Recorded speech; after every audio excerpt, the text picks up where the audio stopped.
بسم اللہ الرحمن الرحیم۔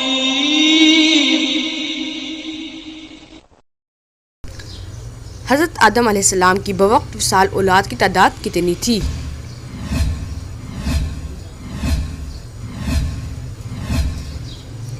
حضرت آدم علیہ السلام کی وصال کے وقت اولاد کی تعداد 40,000 تھی، جن میں پوتے پڑ پوتے بھی شامل ہیں۔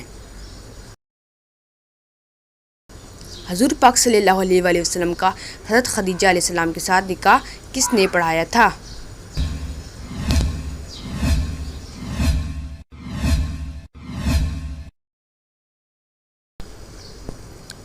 حضور پاک صلی اللہ علیہ وآلہ وسلم کا حضرت خدیجہ علیہ السلام کے ساتھ نکاح حضرت ابو طالب علیہ السلام نے پڑھایا تھا۔ شیخ الاسلام کن صحابی کو کہا جاتا ہے؟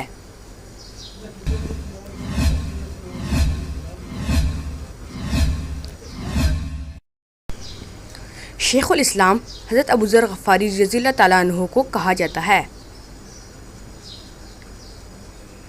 حضور پاک صلی اللہ علیہ وآلہ وسلم نے کس چچی کے متعلق فرمایا تھا کہ یہ میری ماں کے بعد میری ماں ہیں؟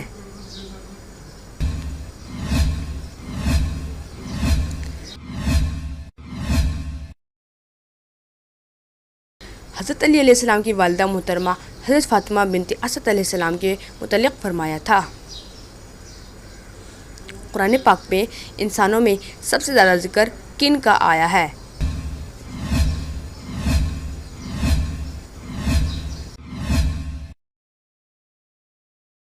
قرآن پاک میں انسانوں میں سب سے زیادہ ذکر حضرت موسیٰ علیہ السلام کا آیا ہے۔